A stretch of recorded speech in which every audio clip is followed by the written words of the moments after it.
नमो भगवते वासुदेवाय. तर आपण श्रीमद भागवत महापुराण पाहत आहोत आणि त्यातील हा आपला 11व्या स्कंदातील अध्याय 12व्या अध्यायामध्ये आपण सत्संगाचा महिमा आणि कर्मानुष्ठान व कर्मत्यागाची रीत पाहणार आहोत.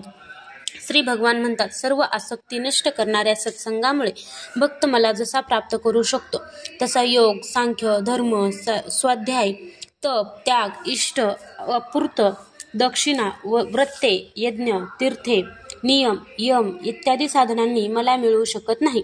हे पुण्यशील उद्धवा, प्रत्येक युगामध्ये सत्संगाच्या योगानेच दैत्य, राक्षस, पशुपक्षी, गंधर्व, अप्सरा, नाग, सिद्ध, चारण, गुह्यक आणि विद्याधरांना माझी प्राप्ती झालेली आहे. मनुष्यामध्ये वैश्य, शूद्र, स्त्री,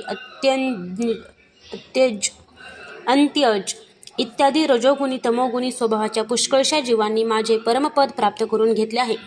वृत्रासूर, प्रल्हाद, वृषपर्वा, बली, बाणासूर, मयदानव, बिभीषण, सुग्रीव, हनुमान, जांबवान, गजेंद्र, जटायू, तुलाधार, वैश्य, धर्मव्याध, कुब्जा, व्रजातील गोपी, यज्ञपत्नी आणि इतर अनेक जण सुद्धा सत्संगाच्या प्रभावानेच मला प्राप्त करू शकले.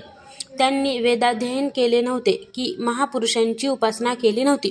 त्याचप्रमाणे त्यांनी कोणतीही व्रते किंवा तपश्चर्या सुद्धा केलेली नव्हती.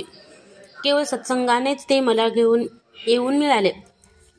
गोपी, गायी, यमलार्जुन इत्यादी वृक्ष, व्रजातील हरिण इत्यादी पशु या सर्वांनी भक्तीनेच मला प्राप्त करून घेतले. याखेरीस कालिया नागासारखे अज्ञानी केवळ प्रेमभावनेने सहजपणे मला मिळून कृतकृत्य झाले. उद्धवा, प्रयत्नशील साधक योग, सांख्य, दान, व्रत, तपश्चर्या, यज्ञ, वेदाध्ययन, स्वाध्याय, संन्यास इत्यादी साधनांद्वारे ज्या मला प्राप्त करून घेऊ शकत नाहीत ते सत्संगाने माझी प्राप्ती करून घेतात. उद्धवा, ज्यावेळी अक्रूर बलराम दादासह मला व्रजातून मथुरेला घेऊन निघाला त्यावेळी माझ्याविषयीच्या गाढ प्रेमामुळे माझ्या ठिकाणी चित्त जडलेल्या गोपी माझ्या वियोगाच्या तीव्र दुःखाने इतक्या व्याकुळ झाल्या होत्या की माझ्याकडे दुसरी कोणतीही वस्तू त्यांना आनंददायक वाटत नव्हती. अत्यंत प्रियतम असा मी वृंदावनामध्ये होतो तेव्हा त्यांनी रासक्रीडेच्या रात्री माझ्या समवेत अर्ध्याक्षणाप्रमाणे घालविल्या होत्या. परंतु प्रिय उद्धवा, त्याच रात्री मी नसल्यामुळे त्यांना एकेका कल्पाप्रमाणे वाटू लागल्या. माझ्या ठाई मन बुद्धी एकवटलेल्या त्यांना माझ्याशिवाय आपले आप्तेष्ट, स्वतःचे शरीर, इहलोक परलोक अशा कोणाचीही शुद्ध राहिली नव्हती. जसे मुनी समाधीमध्ये भगवंताशी एकरूप होऊन किंवा नद्या समुद्राला मिळून जाऊन आपले नामरूप विसरून जातात तसे त्यांचे झाले होते. त्या माझे खरे स्वरूप जाणत नव्हत्या.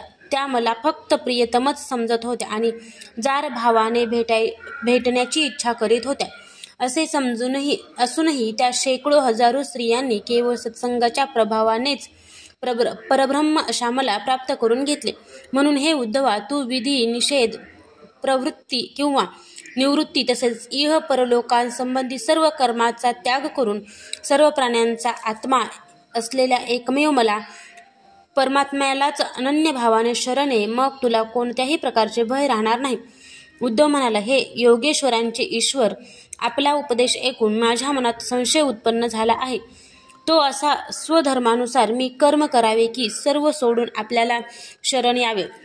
त्यामुळे माझे मन गोंधळून गेले आहे. श्री भगवान म्हणाले, तो हा परमेश्वरच प्रथमच अनाहत नादस्वरूप पारावाणी नावाच्या प्राणासह मूलाधार चक्रामध्ये प्रवेश करतो. नंतर तोच मनोमय सूक्ष्मरूप ग्रहण करून मणिपूर चक्रामध्ये पश्यंती नावाची वाणी होतो.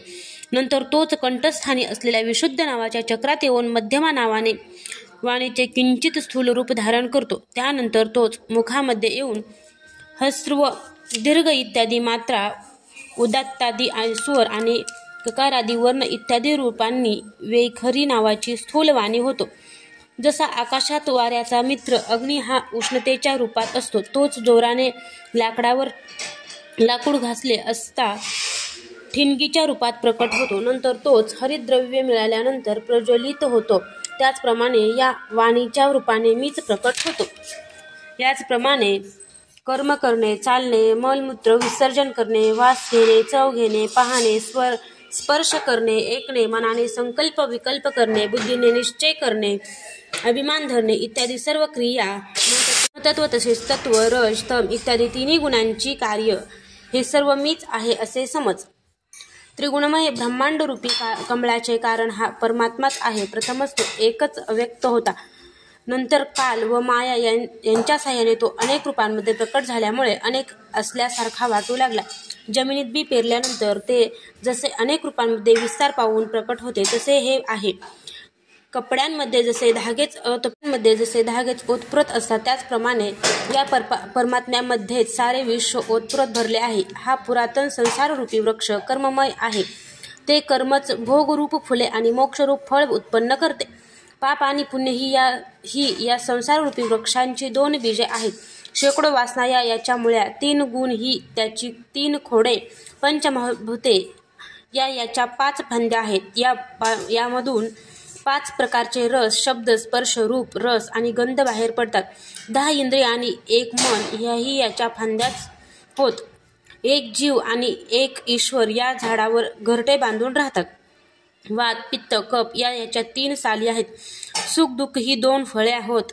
असा हा संसार वृक्ष सूर्यमंडलापर्यंत पसरलेला आहे. विषय लोलूप गृहस्थ या झाडाची दुःखरूप फळे खातात, परंतु वनवासी संन्यासी याची सुखरूप फळे खातात. एक असणारा मीच मायेमुळे अनेक रूप झालो आहे हे श्री गुरूंकडून जे लोक जाणून घेतात तेच वेदांचे रहस्य जाणणारे आहोत. हे उद्धवा, अशा प्रकारे गुरूंची सेवा आणि अनन्य भक्तीने तू ज्ञानाची कुऱ्हाड धारदार कर आणि तिने सावधपणे आपला जीवभाव तोडून टाक. अशा रीतीने आत्मस्वरूप होऊन नंतर ती कुऱ्हाड टाकून दे. अध्याय 12 समाप्त.